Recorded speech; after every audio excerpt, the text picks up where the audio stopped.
época, Andrés Amorós, bienvenido, feliz año, buenos días. Igualmente, muchas gracias. En las clases de inglés nos ponían este tipo de canciones para que aprendiésemos. Bueno, pues está bien, sí, yo también estudiaba algunas. Sí. Mira, esto no es la canción sacada de un disco, ¿no?, sino de la película Murieron con las botas puestas, que es una de esas películas que yo de niño así me fascinaba, la historia del general Custer, ¿no?, Sí. que luego va a morir en la batalla tremenda de Little Big Horn, que es Errol Flynn, claro, y hay una escena de la película, que es lo que estamos viendo, que aparece un irlandés o escocés, a ver si me acuerdo, el teniente Butler, bueno, un oficial irlandés con monóculo, muy serio, y se sienta al piano y se pone a tocar esta canción, que es Gary Owen, una canción irlandesa del siglo XVIII.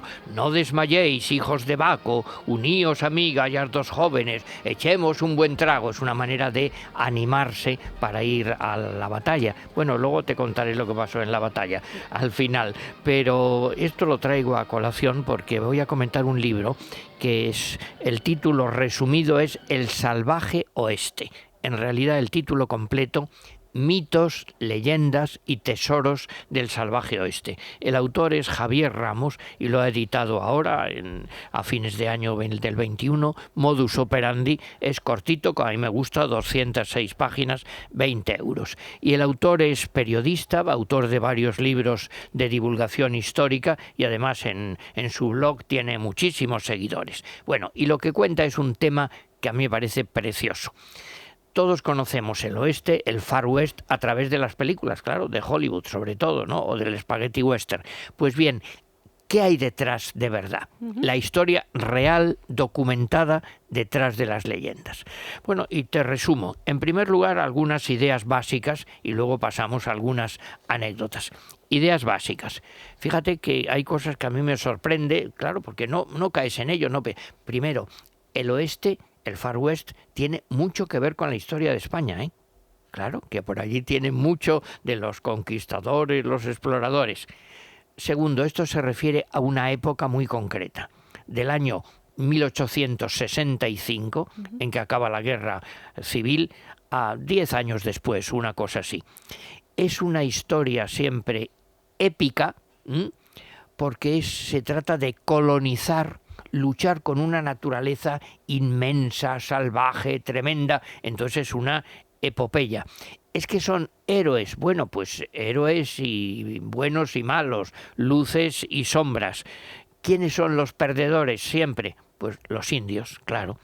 Y luego también hay, además de los norteamericanos, muchísimos inmigrantes europeos. Ya ves, aquí enseguida nos ha salido un irlandés, los italianos. Bueno, también lo podemos explicar de otra manera, fue un gran movimiento migratorio hacia el oeste. ¿Y por qué? ¿Cuáles son los cebos? Pues fundamentalmente dos, claro: el oro, la fiebre del oro, la leyenda, y también los pastos. La historia siempre, la guerra.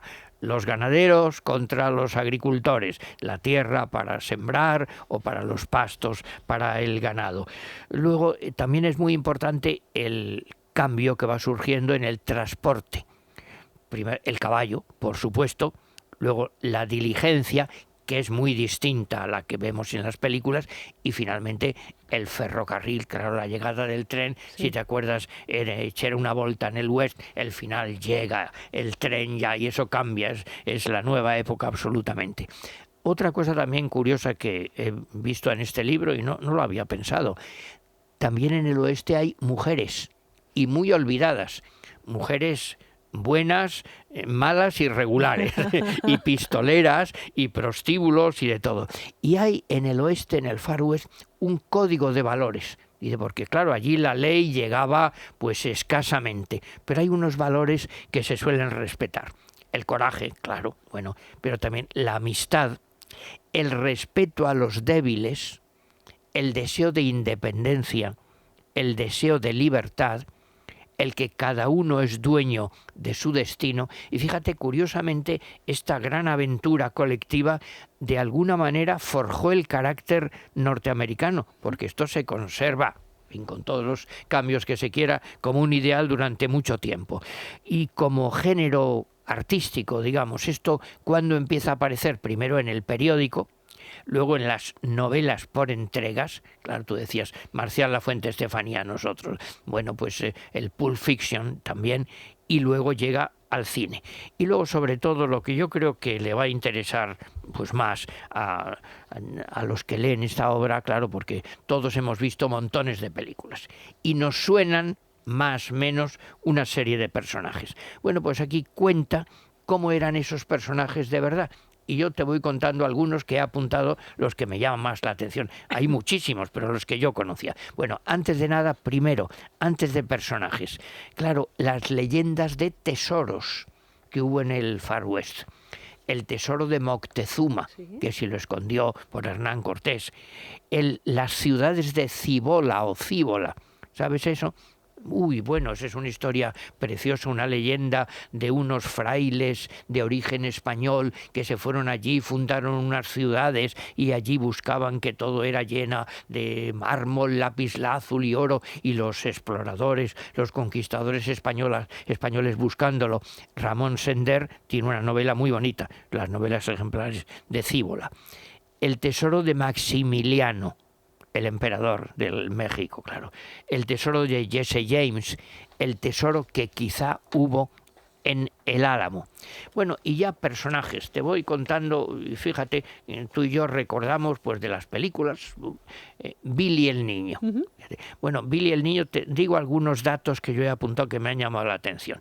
Billy el Niño vivió 21 años y se sabe que mató a 21 personas.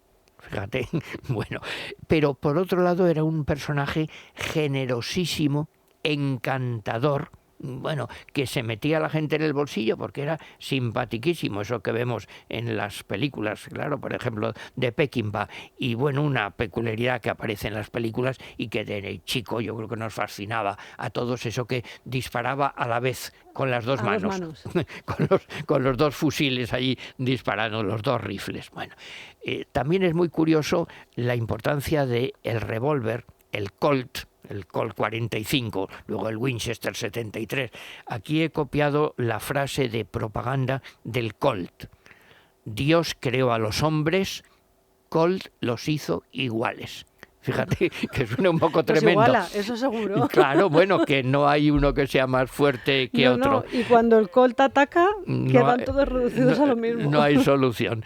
Bueno, a mí me gusta mucho el personaje Buffalo Bill. Sí. Claro, y ese es un poquito más largo de contar. Mira, por ejemplo, Buffalo Bill parece que mató, es histórico, claro, estoy hablando de historia, no de películas. Mató un indio cuando tenía 11 años. En 18 meses parece que mató más de 4.000 bisontes, o sea que era un cazador terrorífico. Y lo curioso, no sé si tú conoces bien esa historia, que es que pues ya se hizo tan popular, tan famoso, que montó un circo. ¿No lo sabías eso? No. Bueno, pues fíjate, es un circo con 300 jinetes. Actuaron ante la reina Victoria de Inglaterra y otros reyes. Bueno, normalmente actuaban ante unos 30.000 espectadores, o sea, una especie de estadio. Incluía allí en el espectáculo al pobre toro sentado, Sitting Bull, viejo allí, que estaba allí y le escupían y se hacían fotografías y le pedían autógrafos, imagínate, Sitting Bull en lo que había caído. Y no cuenta una cosa que a mí me extraña, porque eso yo creo que es verdad, yo lo he leído, yo no estaba allí a pesar de mi vejez, pero hacia el año 1900 y poco, Buffalo Bill con su circo actuó en Barcelona. Y entonces hubo una epidemia, no se sabe bien, de gripe española, de viruela, y murieron muchos indios. Ay. Eso lo añado yo, no está en este libro, pero lo he leído en el libro sobre el circo de Arturo Castilla, que están enterrados allí en Barcelona. Fíjate qué historia.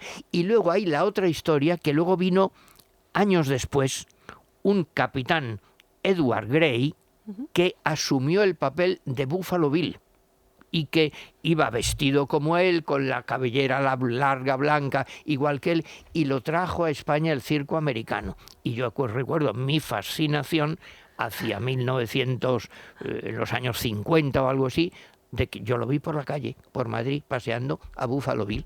Claro, y eso de niño pues te deja atónito. ¿Ves qué personajes? Bueno, otros dos personajes bien curiosos, Butch Cassidy y Sundance Kid.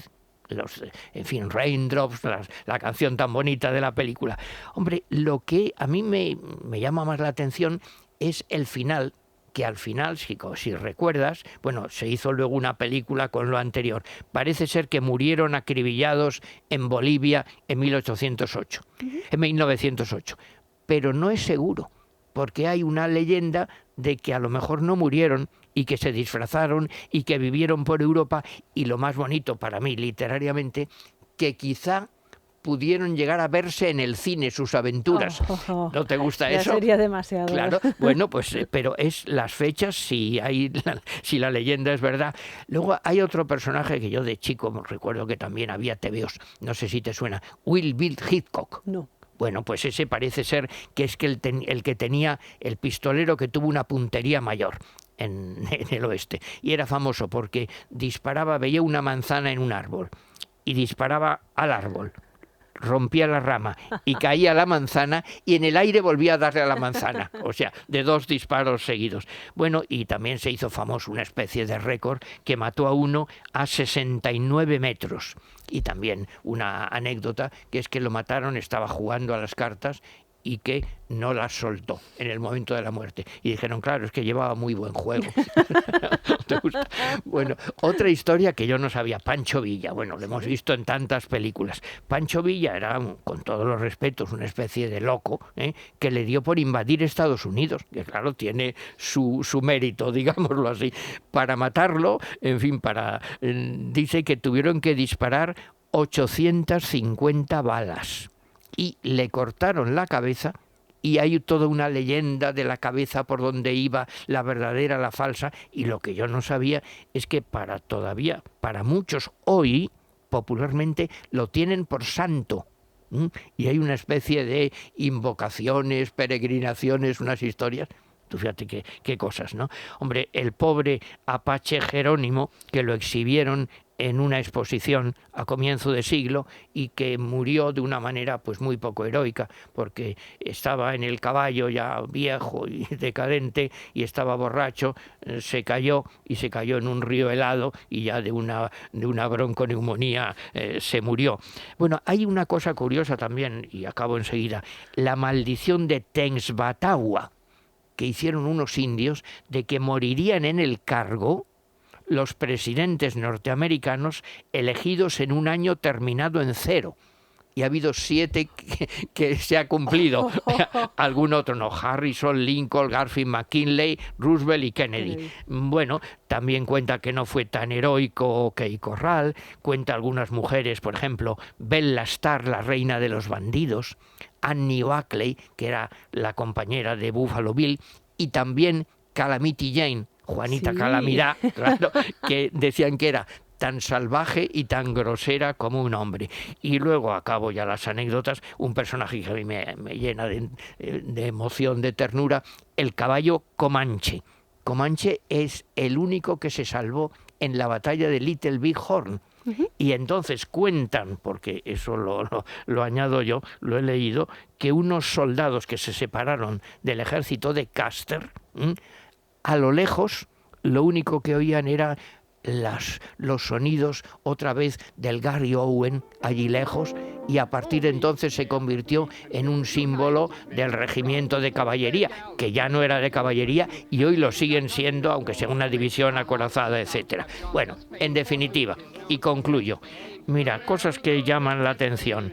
Pues por ejemplo, que los indios no murieron tanto a balazos, sino más bien por hambre, porque habían matado los bisontes, y por plagas, porque no tienen inmunidad, tú sabes, y los pobres caían... y la endogamia claro, también, bueno, etcétera, estas historias. sí. Y luego otra cosa curiosa, bueno, los indios, que lo que les molesta es que les llamen pieles rojas, porque esa historia de que cortaban las cabelleras, eso no les gusta nada.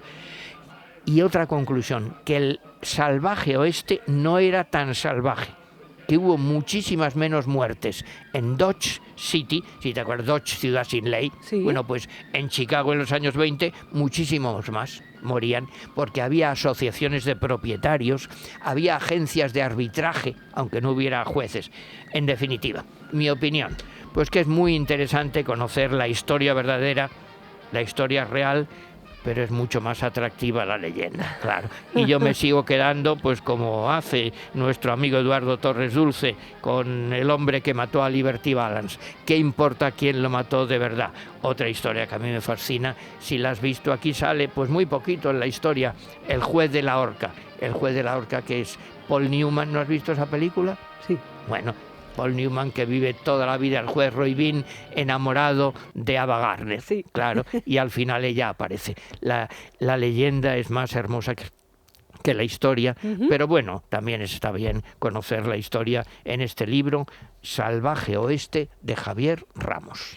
Había una época en la que a las 3 de la tarde, la 1, la única televisión que teníamos, además de la 2, ponían una película siempre del oeste. Siempre, sí, todos los sábados, 3:30. Ahora en la 13 también hay... Ahora bueno, también hay, pues muchas, sí, pues porque son... Bueno, sí, yo creo que es un género, pues ya sabes, es la epopeya, decía Borges, la epopeya contemporánea, totalmente. El Far West. Planteamiento, nudo, desenlace, que es muchas veces lo que nos gusta. Amoros, como siempre. Andrés, muchísimas gracias por estar con nosotros. Bueno, gracias a ti, feliz año a todo el mundo. Igualmente, tomamos Divecol Forte para el colesterol. Recuerden, hemos hablado hace un ratito con Adrián de ello. Y a la vuelta, si no han hecho la lista a los Reyes Magos y son ustedes cocinillas, muy pendientes, porque los chavales de primero de tecnología nos van a hablar precisamente de eso, de esos aparatitos que en la cocina nos echan una mano a los que no tenemos ni idea de ponernos ante los fogones. Es La Mañana de Federico.